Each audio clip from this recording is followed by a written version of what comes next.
Sri Krishna Parabrahmane Namaha. Mahabharata is one of the great epic poem, especially in Sanskrit, composed by Veda Vyasa the sage. Mahabharata is a story, it can be said, it is a kind of encyclopedia. Each and every subject will be touched through Mahabharatam. All the kinds of sastras, sciences are hidden in Mahabharata, each and every part of it. In such a way, the great divine sage Veda Vyasa planned and wrote Mahabharata in this way. Especially, we can find evolutionary psychology in Bharatam. Today, I take the topic Bharatam evolutionary psychology. Let us go in detail after prayer. Bhavasharvastrilokesha Shitikanta Shiva Priyaha Ugraha Kapali Kamarihi Andhakasura Sudanaha. Mahabharata and evolutionary psychology, a comparatively new academic discipline and entrant in academia and culture, at least in its present garb and name, and from the moment of its claimed birth, it has been like the infant terrible finding itself, whether willingly, inadvertently, or otherwise, locking horns with various isms of like feminism, Marxism, etc., and more prominently with politically correct ism. It has to be so because its subject matter and predictions claimed to be based on empirical research, and findings are bound to shock jerk many a pious souls out of complacent political correctness, particularly regarding the narrative of man, woman, heterosexual love relations, so carefully and cautiously built up by elite culture that dominates so-called mainstream culture. The academic discipline of evolutionary psychology tries to be aware of the primitive past happy old hunting, fishing, gathering days already in us. That past exists like a script that can be read and predicted. It traces all our psychological traits back to hunting, gathering times, and suggests the evolution of male-female psychology with marked differences. That is, male-female psyche are two different systems, complementary but never the same. This is, of course, unpalatable to orthodox feminism that insists on sameness because it is always suspicious of the narrative and discourse of difference as patriarchal play to subjugate women. Similarly, it has to be unpalatable to patriarchy because evolutionary psychology predicts woman as an individual who is free in aspects that the patriarchy has tried over the ages to suppress. Well, let us remember that patriarchy and male are not synonymous. Patriarchy includes woman as well. That should not be forgotten. Further, let us be aware that use of the term to define a situation of human reality might itself be a strategy of subversion of patriarchy or plain mischief. As in the case when a woman blames patriarchy for victimizing her, yet surreptitiously enacts the Bengali proverb eating fruit from the tree and collecting fallen fruits as well.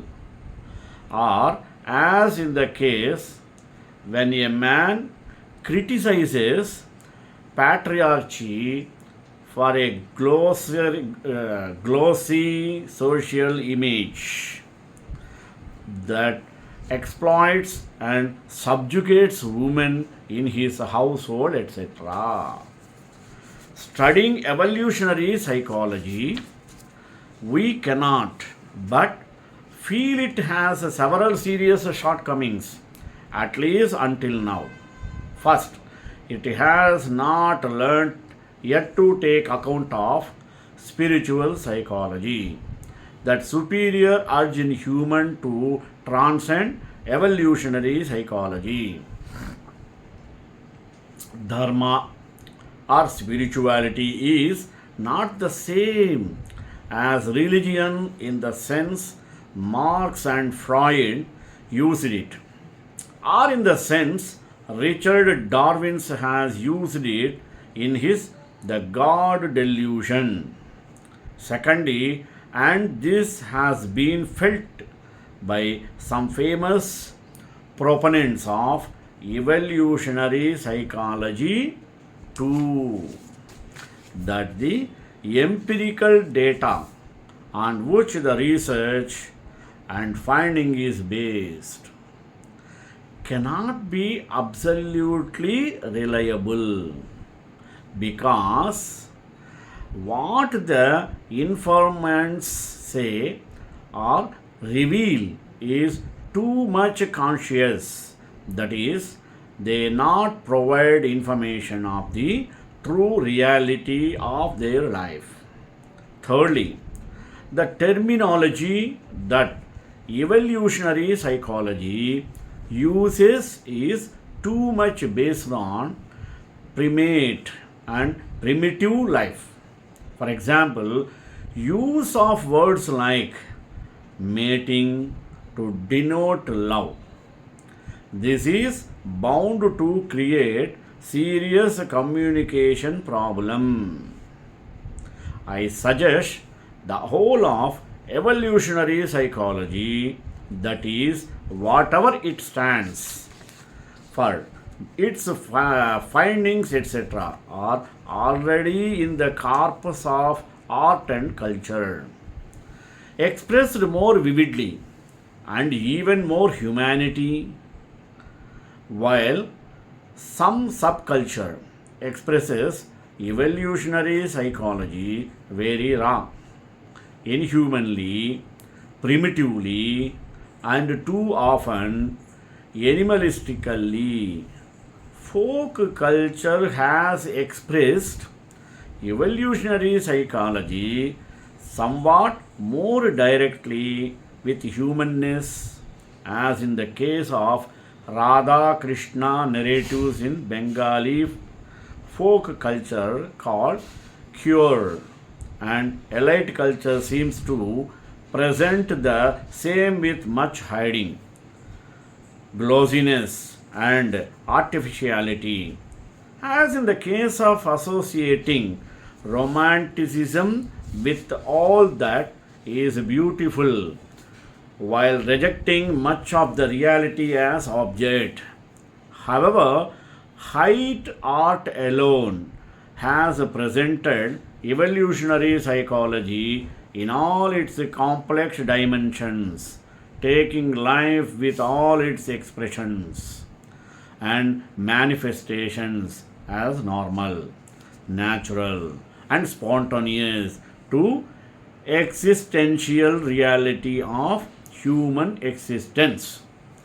At first glance, though, the presence of evolutionary psychology in high art may not be detectable because high art speaks in a language of its own, one of its vocabulary being coded message inherent and characteristic to art.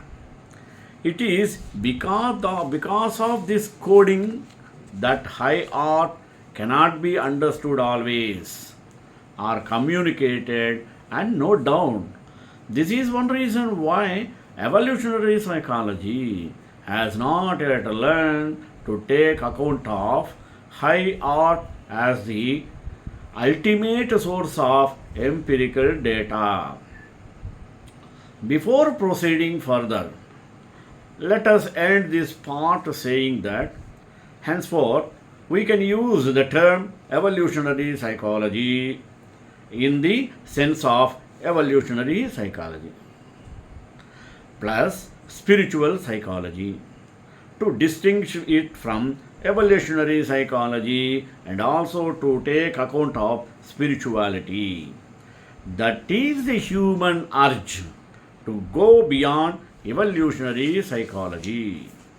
Now, let us look at the basic tenets of evolutionary psychology regarding the difference of male female psyche in heterosexual love relation. To put a bit simplistically and generally using terms from Hindu culture and some my own for the convenience of easy communication. 1. Man is more visual centric in his choices of sexual partner. Woman is more artha centric in her choice because to her indicator of man's good gene is his resources in its broad sense including money, property, etc., status, social position, power, intelligence, sense of humor, and ethics. Number 2. Both man and woman are promiscuous by nature. Both man and woman seek long term mating and short term mating and devise a strategy for the same, either consciously or naturally, with varied motives of dharma, artha, and kama. Third, both man and woman may follow dual mating strategy, that is, cheating the partner or spouse of the confirmed relation to enter another emotional relation and or sexual relation, either long term or short term, with an outsider while maintaining the confirmed one. In married relation, we generally call it extramarital affair. Fourth, man is generally more adulterous in nature than woman. However, conditional to conditions, woman is not less adulterous than man. Man might seek fulfillment of kama anytime, any place. Woman seeks fulfillment of kama through man more during her discharge and otherwise at other times. In short, the difference in approach to kama is not only psychological but biological as well. For women, interest in kama is much dependent and conditional to her menstrual cycle. Next, fifth one. Man is more troubled by physical infidelity. Woman is more troubled by emotional infidelity. When her man has emotional relation and or connection with another woman. Well, reading the article in this, we feel has evolutionary psychology. Anything new to say or offer except inventing some neology. Our good old Vatsyayana has stated all these Kama Sutra, and in that West, Ovid has said it all in his Art of Love. Kalidasa and Shakespeare. In fact, all great literators, including our Rabindranath Tagore and sculptors, painters, have also shown these all their complex dimensions even vividly. If God grants me time, I will discussion them separately. The real comedy of human life is that we all know this is reality from our personal experience. Otherwise, whether we like it or not, yet we need academic confirmation of the same. Then again, there are too many Octavius among us betraying rabbit with head in the hole syndrome to accept truth. Now, where is Mahabharata in this universe of evolutionary psychology that shakes violently and threatens to shatter into pieces all over very dear moral and social norms? I suggest Mahabharata is the eagle that will claw out of rabbit. As I said before, high culture is never comfortable with the complete truth in human nature. However, high art has its mission to take it all, and indeed takes it all, and also expresses the truth. The whole of culture is actually expression of the struggle to learn evolutionary psychology, and evolutionary psychology to learn to go beyond evolutionary psychology. Since art is the most composite and aesthetically satisfying form of cultural expression, it is better to learn evolutionary psychology, and evolutionary psychology through art science. There is high art and low art, or high culture. High art is a possibility in all forms of art, including folk art as well as in subculture. What better example of high art than Mahabharata? I intend to show in this article that human needs to take account of evolutionary psychology as a part of him or herself, and or in his or her partner in heterosexual love relation. Learn from it even the hard way, and recognize and acknowledge it to transform evolutionary psychology into evolutionary psychology and evolve to spiritual psychology. Now we can discuss some episodes from Mahabharata in very brief outline to show how Vyasa was mastermind in evolutionary psychology.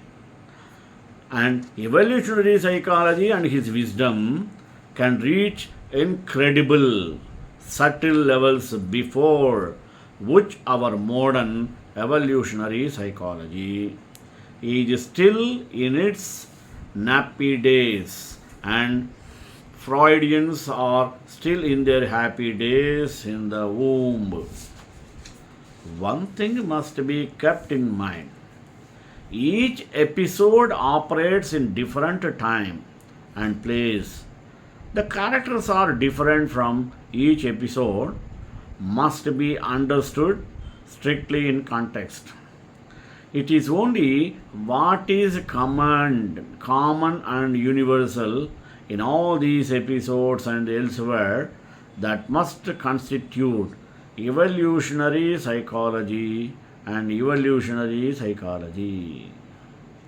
Finally, with the reminder that in this article we would be using the words of Kama and Artha in their broad and extended sense and connotations. Here we jump into the ocean of Mahabharata.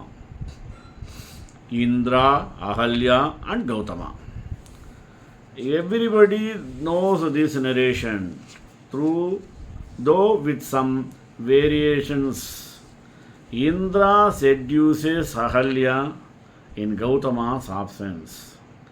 Gautama returns to catch them red-handed and curses them. Ahalya turns to stone in Ramayana, or metaphorically petrified in Mahabharata. Rama rescues her, or Ahalya herself evolves by self-learning and courtesy her remarkably liberal son Chirakari. Finally, Gautama and Ahalya live happily ever after in heaven, Ramayana, or in this very world Mahabharata. Lessons. Number 1. A man can be Indra, like womanizer par excellence, devil incarnate, if he understands. One thing must be kept in mind. Each episode operates in different time and place.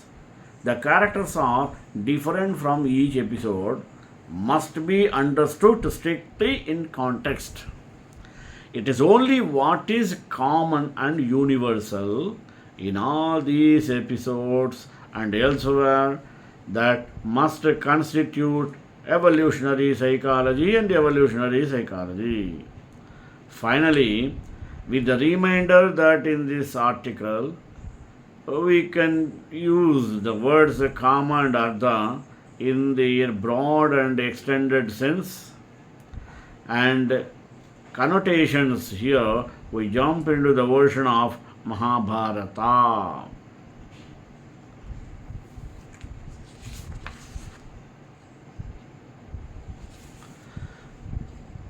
Lessons.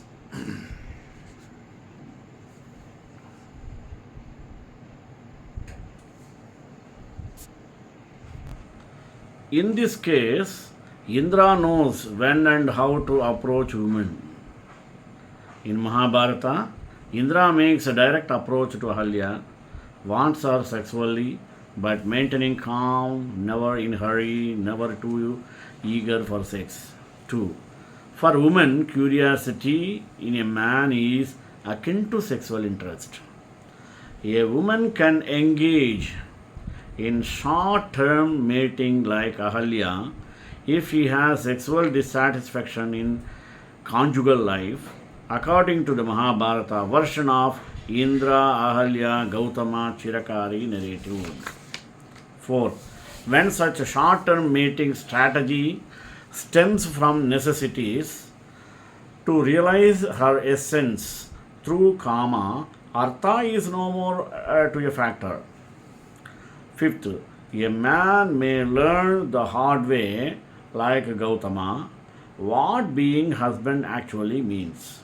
That is, a wife remains faithful only when the husband has balance between impersonal and personal pursuit. Otherwise not. In this case, Gautama tilts more to tapasya without taking care of wife's sexual needs. 6. Both man and woman are capable of evolving to spiritual psychology, having learnt evolutionary psychology in full swing. That is, both man and woman need to see this primitive side in each other and oneself is essential part of being. Ahalya learns about male psyche from Indra and Gautama, and of course she learns about female psyche from her own conduct. Gautama learns to see Indra threat in a taken for granted married life and the dark side of sexual jealousy and sexual possessiveness from his own self. Indra, it seems, does not learn or cannot learn or is not permitted to learn. Otherwise, who would set the stone of Puranic narratives rolling? If Indra learns anything at all from this event, it is to further polish his seduction art and make it foolproof. Of course, this Puranic Indra is not even a shadow of Rigvedic or Upanishadic Indra, the ideal man and the ideal ruler. 7. Rama in Ramayana, Vyasa and Krishna never disrespect Ahalya. She is the foremost Panchakavya, Kanchakanyas.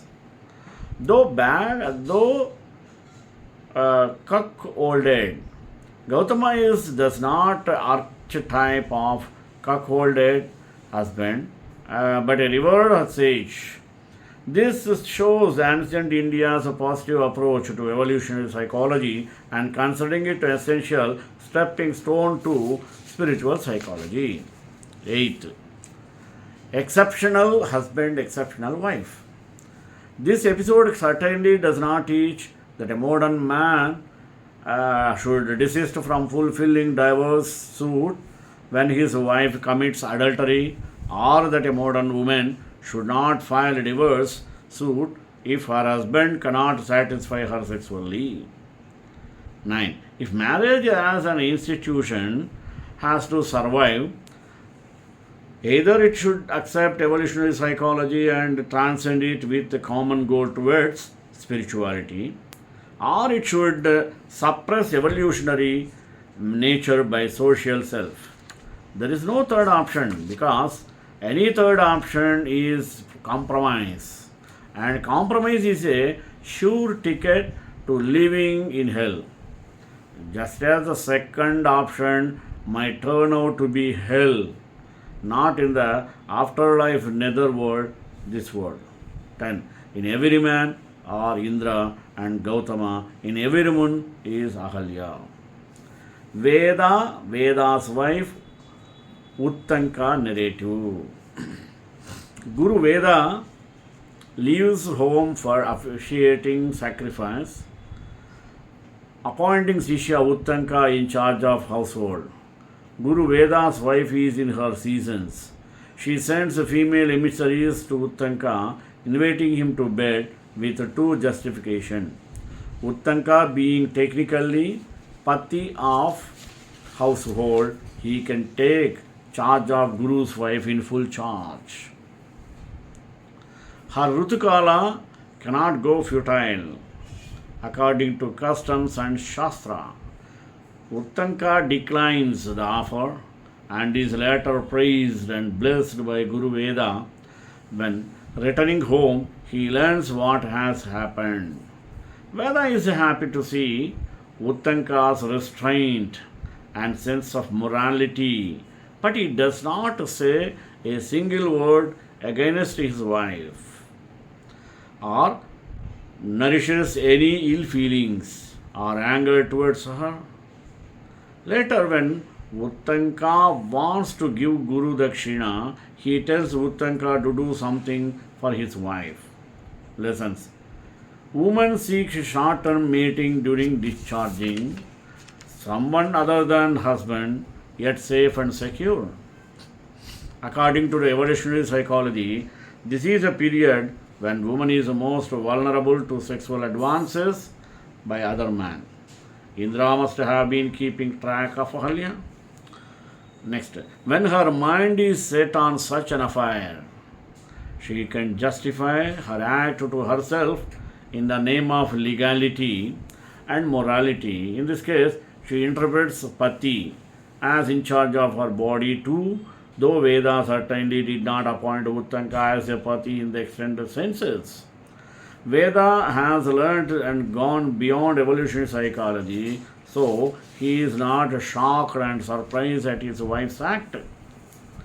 This episode has its situation in ancient India when free expression of evolutionary psychology was socially permissible. Nowadays, the entertainment industry, cinema, theatre, mass media, portray such episodes. Teacher's wife inviting student to bed or kissing and needless to say, does pretty business. The entertainment industry, despite all its intellectual pretensions, can never be social reformers. So, it does more harm to society than any real good. Again, we can repeat, the entertainment industry has business as its motive. It will justify prostitutes as intellectual artists and can never bring any social change. Kautilya understood this well, and that's why he suggested where to keep the entertainer: class in society. Unfortunately for us, we have substituted real teachers for these entertainers and call them sir or madam. Cleavage show, curvature displays, pelvic gyrations, all imaginable and non-imaginable obscenities, and then marriage with full religious rites. श्रीकांताय Kalyan Nidhe निधेन्द्रम Shri वेंकटनिवासाय श्रीनिवासाय Mangalam मंगलाशासन परिमदाचार्य प्रोगमयि Sarvesh पूर्वैराचार्य सत्कृतायास्तु Mangalam.